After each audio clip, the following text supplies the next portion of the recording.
ශ්‍රී ලංකාවේ දේශපාලන සංස්කෘතිය වෙනස් කරන්න ජනතාවාදී පාලනයක් ගොඩනගන්න මේ රටේ පරම්පරා ගණනාවක් ලේ දහදිය හෙළුවා.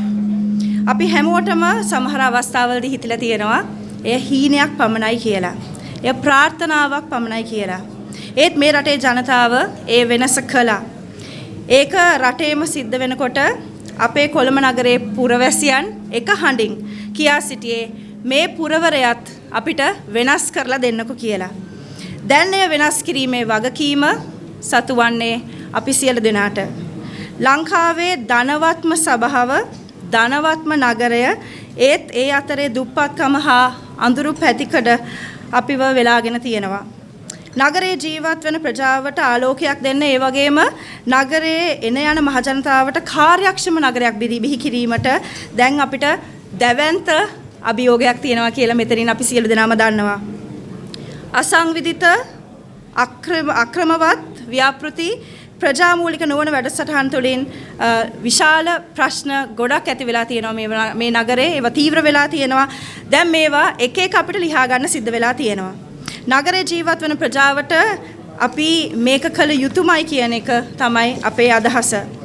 එක අතකින් ජනතාව මූලික කරගෙන ඒ අවශ්‍ය මූලික සේවා ප්‍රජා පහසුකම් යටිතල පහසුකම් වැඩි දියුණු කරන අතරේ අපිට හා සමාන්තරව අපේ නගරය ලෝකයේ දියුණුම අගනගරයක් ඒ අනිත් ලෝකේ තියෙන ඒ අනිත්කුත් අගනගරවල ගුණාංග වලින් මේ නගරය අපේ කොළඹ නගරය සංවර්ධනය කරන්න අපිට සිද්ධ වෙනවා.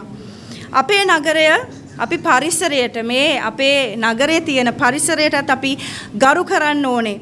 ටොපිකොලේ හා කුණු කන්ද දක්වා අතර තියෙන ඒ ක්‍රියාවලීන් ඒ ආකල්ප මෙන්න මේ නගරයේ වෙනස් විය යුතුයි හා එයට අපි ක්‍රියාමාර්ග ගන්න සූදානම්. ඒ වගේම ඩිජිටල්කරණය හරහා අපේ සේවාවන් කාර්යක්ෂම කරන්න මහජන බදු මුදල් නාස්තිය අවම කරන්න අපි බලාපොරොත්තු වෙනවා. ඒ වගේම අපිට සමහර ගැටලු निराකරණය කරගන්න මධ්‍යම රජයේ හා පළාත් සභාවේ සහාය අවශ්‍ය වෙනවා. මම හිතනවා ඒ ශක්තිය අපිට නොඅඩුව අනිවාර්යෙන් ලැබෙනවා කියනවා. අපේ මේ පාලනය ජනතාව කේන්ද්‍රගතව සිදු වෙන්න අවශ්‍ය දෙයක් කියන එක මෙතනින් අපි හැම කෙනාම දන්නවා. ඇත්තටම මෙතන අද දවසෙත් එකතු වෙලා ඉන්නේ മന്ത്രിවරු. ඉතින් മന്ത്രിවරුන් හැටියට නැත්නම් මෙතන ඉන්න සභිකයන් හැටියට ජනතාවට සහකම්පණයෙන් ඇහුම්කම් දීම හරිම වැදගත් වෙනවා. අපිට සාමූහිකව මේ ගැටලු විසඳන්න ඔබේ කොට්ටාශ වලට ගිහින් ඒ කොට්ටාශවල ජන සහභාගීත්වයෙන් ඒ හරහා යම්කිසි වැඩ කොටසක් අපිට කරන්න සිද්ධ වෙනවා කියන එක අනිවාර්යෙන් සිද්ධ විය යුතුයි. ජනතාව සහභාගී කර ගනිමින් තමයි අපිට මේ ගමන යන්නේ. ඉතින් ඉදිරියට තාක්ෂණය හරහා අපි මේ සභාවට තවත් මේ ජනතාව ලං කරගන්න උත්සාහ කරන්න ඕනේ. මේ නගරේ පවත්වාගෙන යන්න අවම පහසුකම් යටතේ උදේ හවස ඉතාමත්ම අමාරුවෙන් වැඩ කරන නිලධාරීන් පිරිසකුත් අපේ නගර සභාව ඇතුළේ ඉන්නවා. ඔබට ආචාර කරනවා ඉදිරියට අපි බලාපොරොත්තු වෙන මේ ඉතාමත්ම විශාල වෙනස ඇති කරන්න ඔබතුමියන්ලට ඉතාමත්ම ලොකු කාර්යයක් තියෙනවා. මේ කාමරේ දොරටුව හැමදාම විවෘතයි.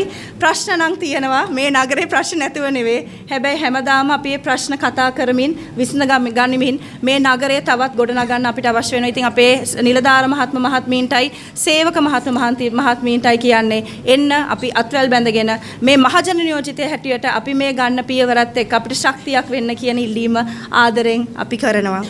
ඉතින් මේ සභාවේ මුල් පුටුවට මා පත්වීම පෞද්ගලිකව ගන්න එපා කියන මම ඒ පණිවිඩය දෙන්න ඕනේ. මොකද මේක මහජන ව්‍යාපාරයක්.